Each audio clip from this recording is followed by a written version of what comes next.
LinkedIn presents. Welcome to the Human Capital Innovations Podcast. We're your source for personal, professional, and organizational growth and development, where we share original research, explore industry trends, and interview executives and thought leaders from across the globe. We hope you join us often for practitioner-oriented content around all things related to leadership, HR, talent management, organizational development, and change management. Maximize your personal and organizational potential with Human Capital Innovations Podcast.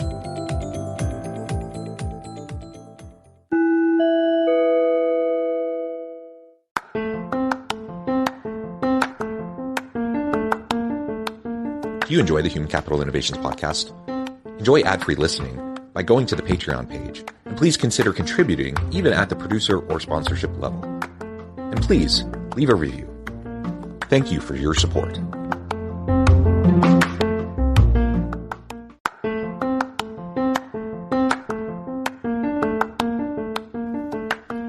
Welcome to the Human Capital Innovations Podcast. In this HCI podcast episode, I talk with Teresa Mitrovic about the role psychological safety plays in employee retention.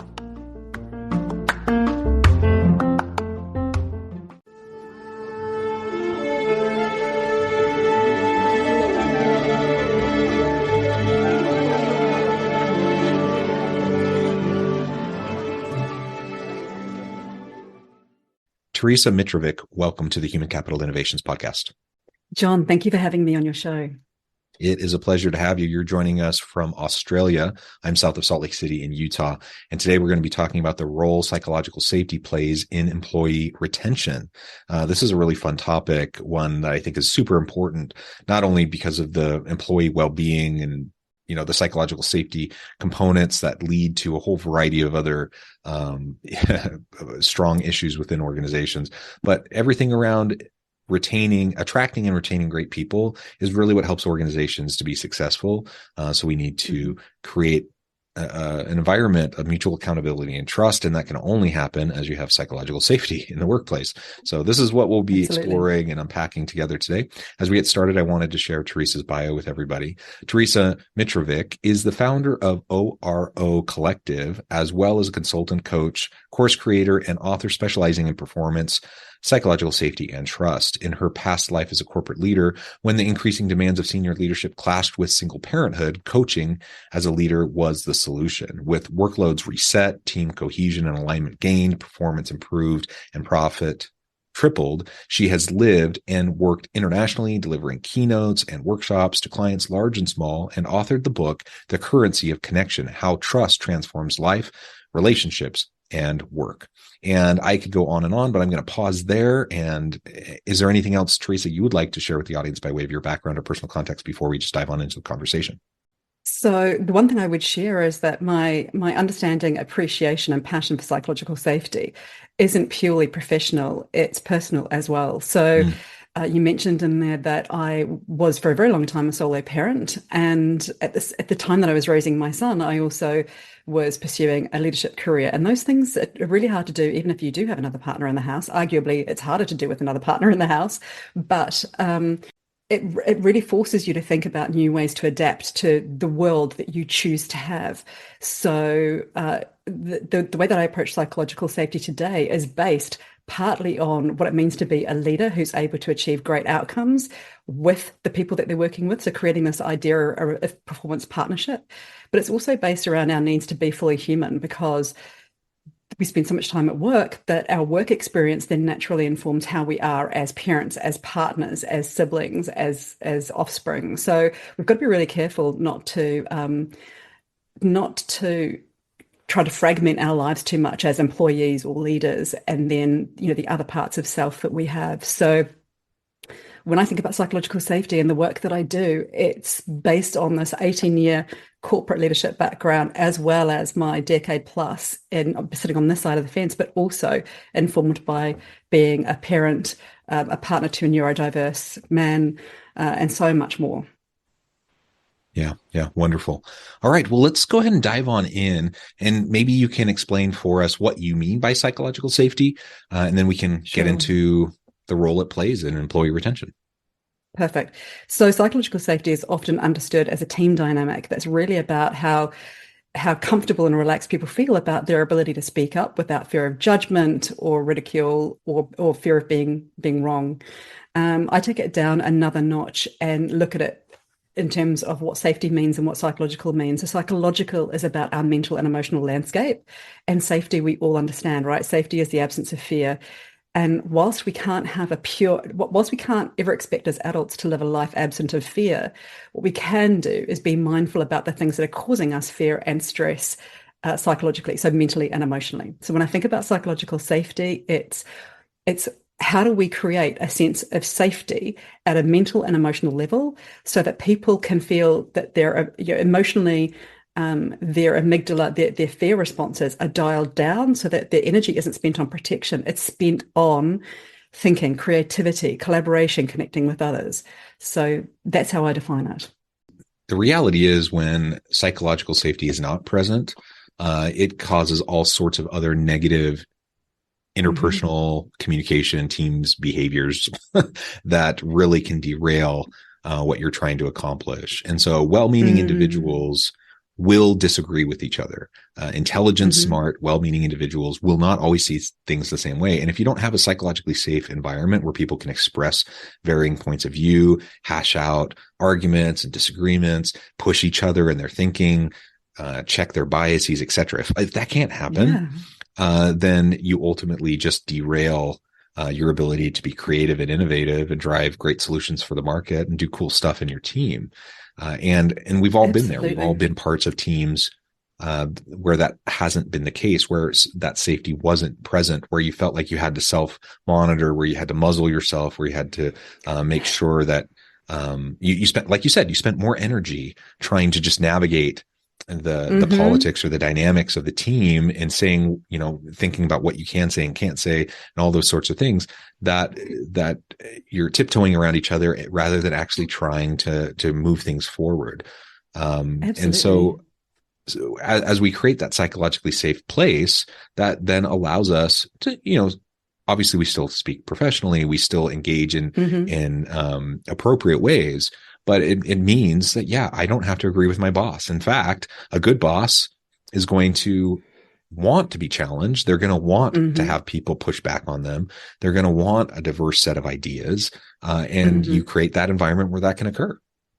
100%. Can I build on that thought for a moment? So, tension is a really important part of critical thinking and of creativity and of innovation and problem solving. And we often try to escape tension in the workplace. So when as you said before, intelligent people, committed people, passionate, energetic people have diverse opinions and perspectives.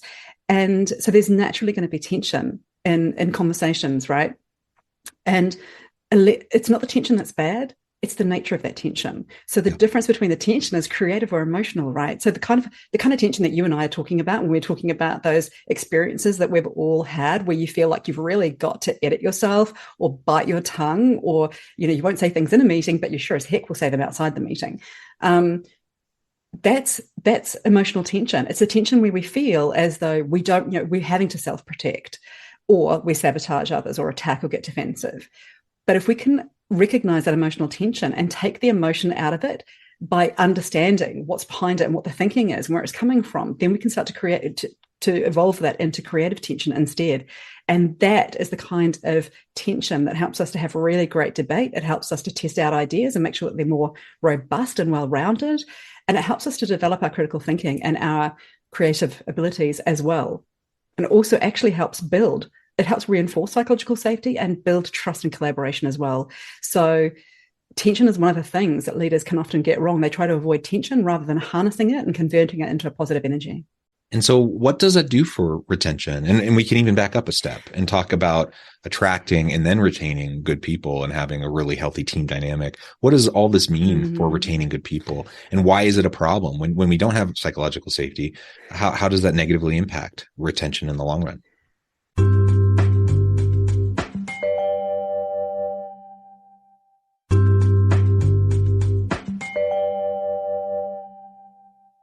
I'm going to start with your final question. So how does a lack of psychological safety impact an organization?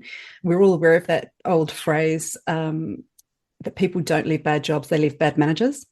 And that is a reaction, at a very deep level internally, that we're so misaligned. We cannot survive there any longer. We have to exit for our own sanity or our own sense of well-being. So employee retention and psychological safety naturally go hand in hand because we are human. If we do not feel psychologically safe, we are basically in a survival mode, and there is only so long that we can. Ew, gotta get rid of this old Backstreet Boys t-shirt. Tell me why. Because it stinks, boys. Tell me why. I've washed it so many times, but the odor won't come out. Tell me why. No, you tell me why I can't get rid of this odor. Have you tried Downy Rinse and Refresh? It doesn't just cover up odors, it helps remove them. Wow, it worked, guys. Yeah. Downy Rinse and Refresh removes more odor in one wash than the leading value detergent in 3 washes. Find it wherever you buy laundry products. That we can exist at that level because it's so energy intensive and it's so punishing that it automatically leads to attrition. So what it means when you have the role that psychological safety plays in retention is it gives people a voice. So when we talk about psychological safety being about someone or a team dynamic being about being able to speak up safely and share ideas without fear of judgment, but in a way that actually creates more curiosity, what we're talking about is allowing everyone to have a voice and not making that voice wrong, just making it another voice that we will seek to understand.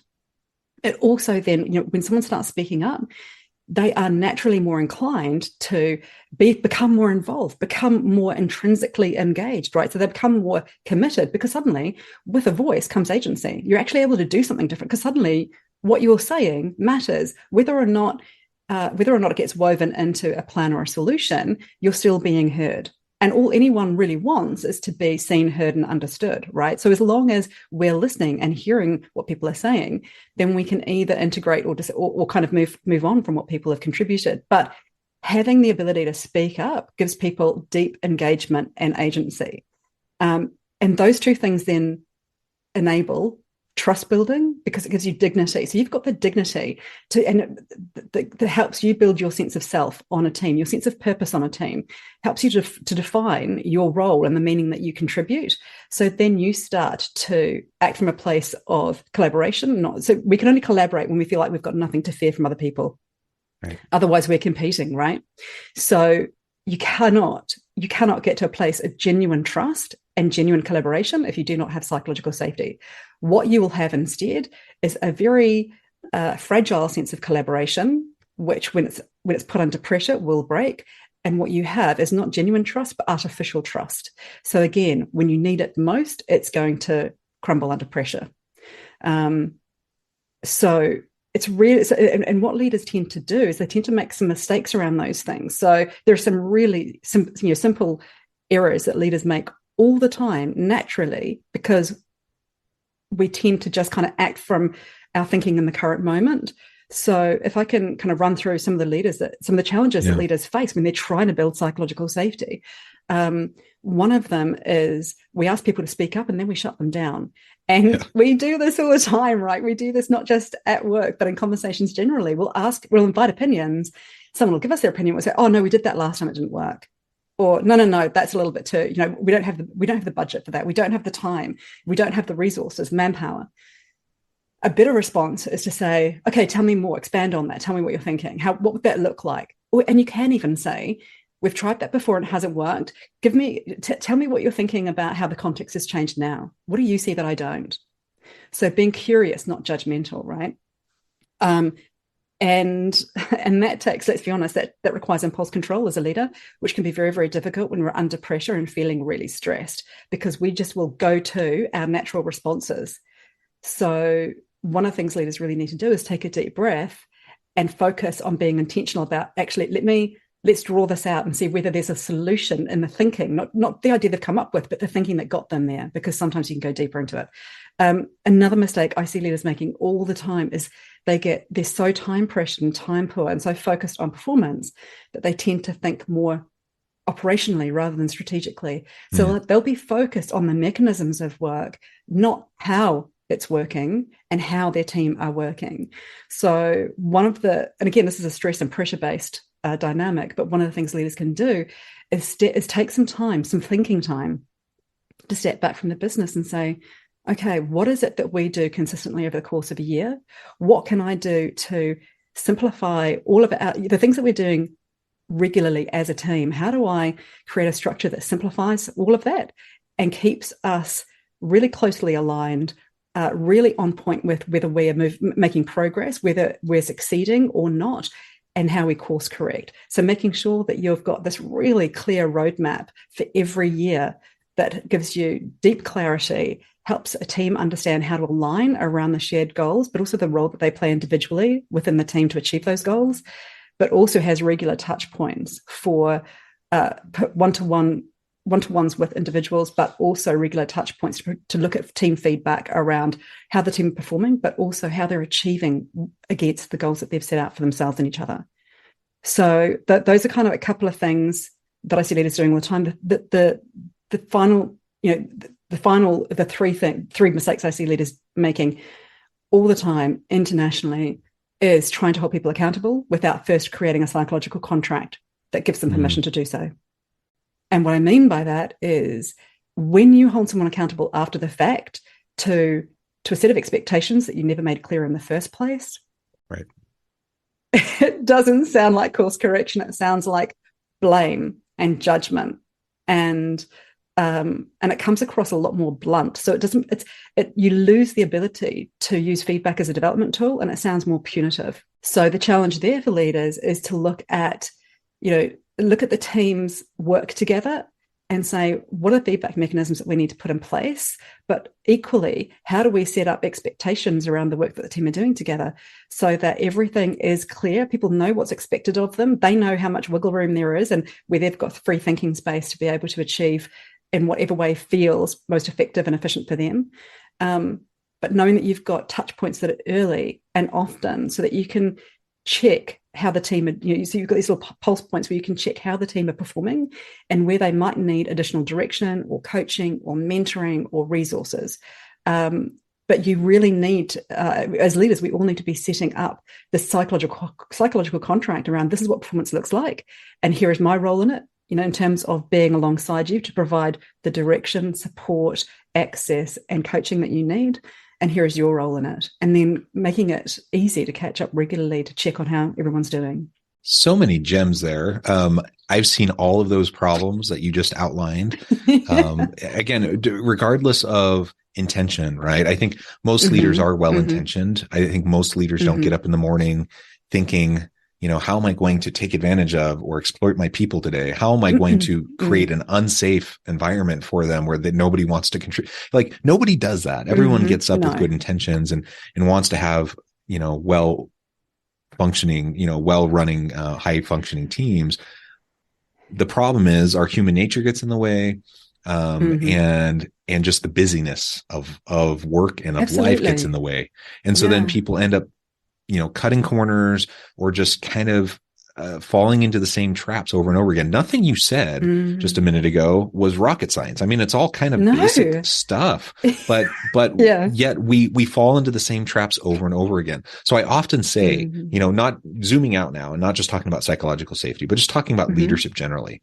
Leadership is not rocket science, but it is really hard.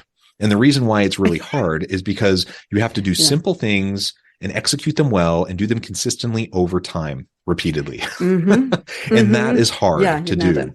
It absolutely is. It absolutely is.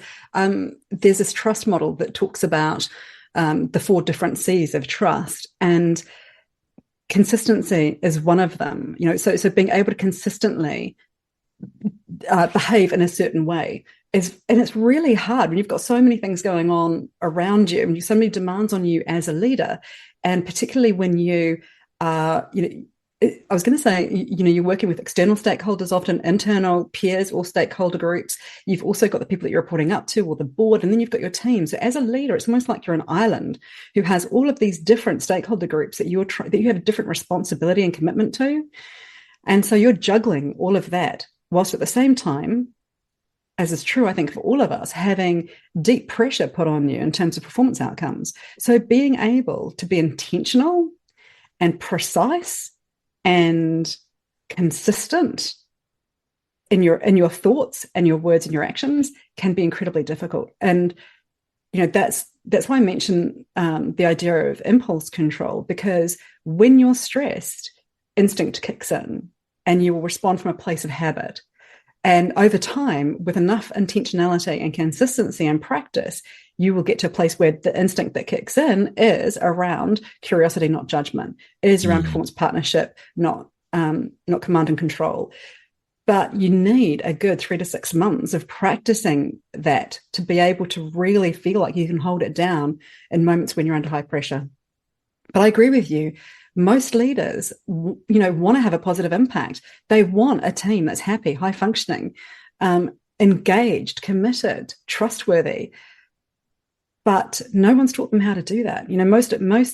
Most leaders have learned how to lead and manage by default based on what they have felt works and doesn't work in the past with the teams that they've led or the people who have led them.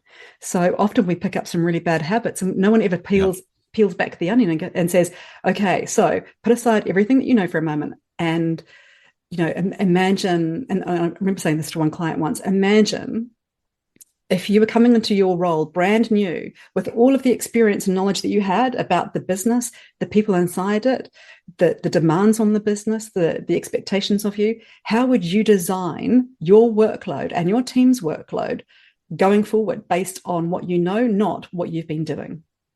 And even that can be a really great exercise to do, to think about, well, actually, how do I change the way that we're working and the way that we are, the way that we deliver our work, but also the way that we work together, so that we are making this not just effective from an output perspective, but also really effective from a team integration and team collaboration perspective, and critical thinking as well.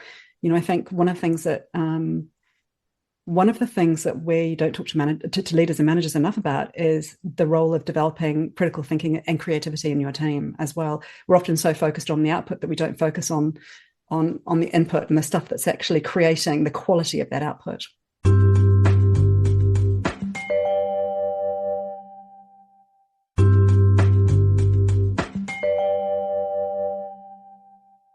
And again, to reconnect back to how we started, people want to work, especially when it's a tight labor market and people have options. And, I even with all the tech layoffs and all that happening right now, really great people are still in high demand. And so people have options. And if I'm going to, go into free agency and then go and work and choose to work for an organization, I want to work for places that where not only do I have a good boss that treats me well with dignity and respect, but where I have a dynamic team.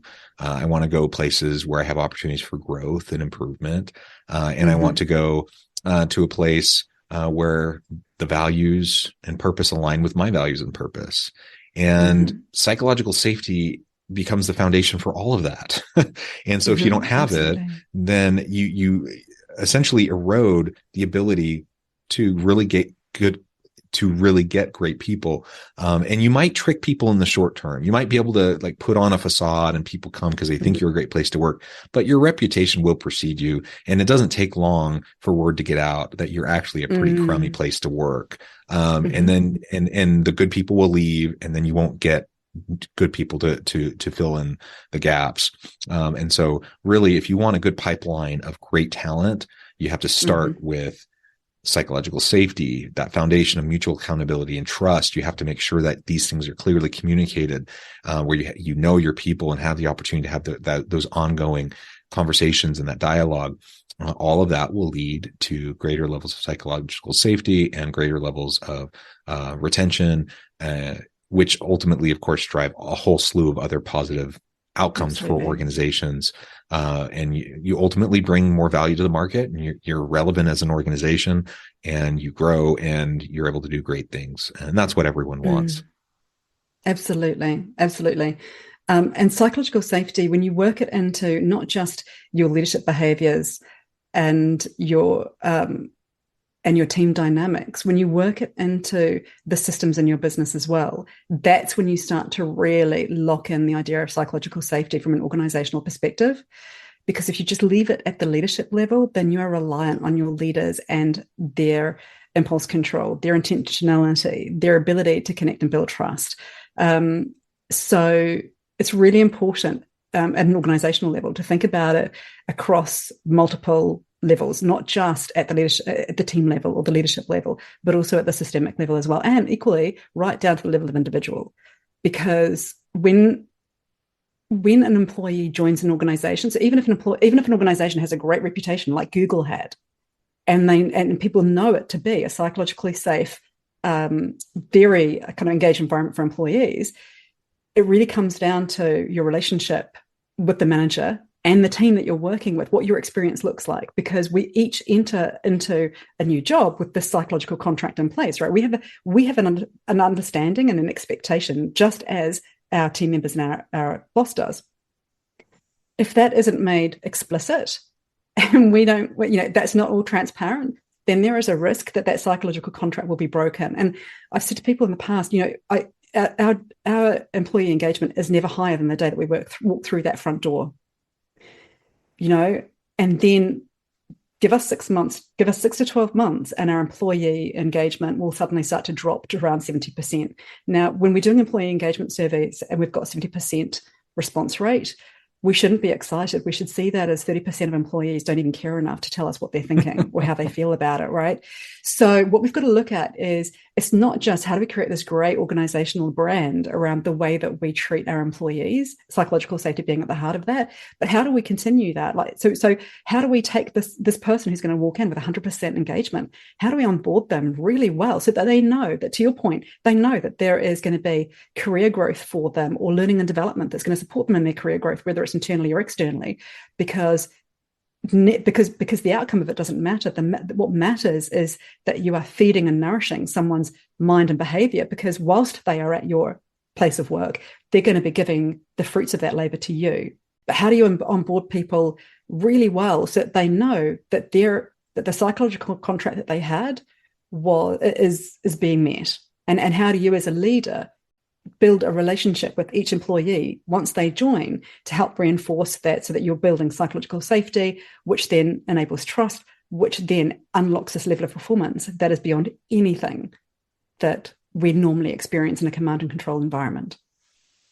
Yes, absolutely. Teresa, this has just been a really great conversation. I know at the time I need to let you go here in just a minute, but before we wrap things up for today, I wanted to give you a chance to share with the audience how they can connect with you, find out more about your work, and then give us a final word on the topic for today. Sure.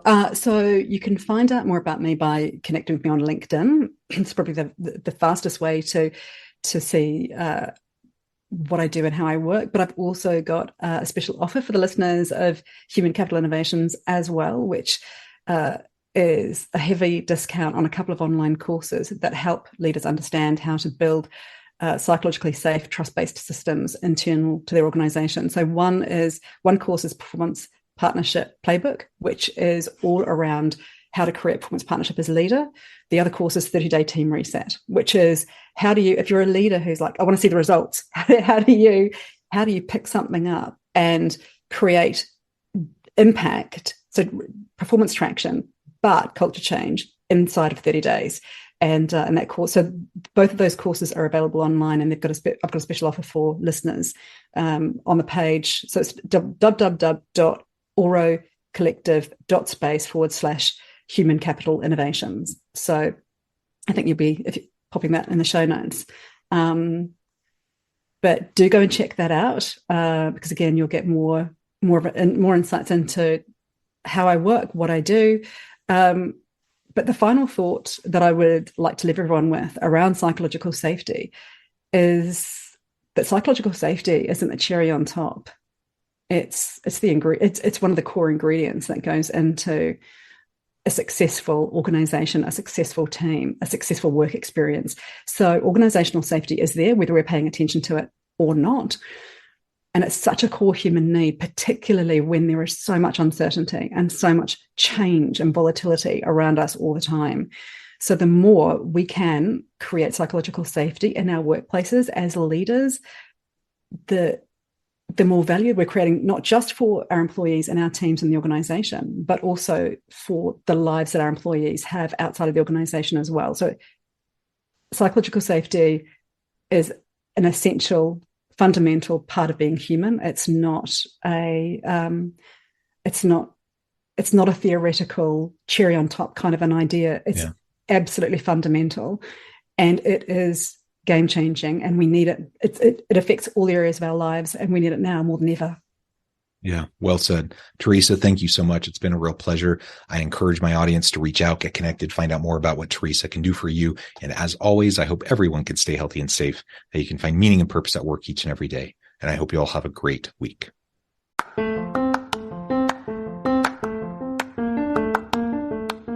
Do you enjoy the Human Capital Innovations podcast? Enjoy ad-free listening by going to the Patreon page. And please consider contributing even at the producer or sponsorship level. And please leave a review. Thank you for your support.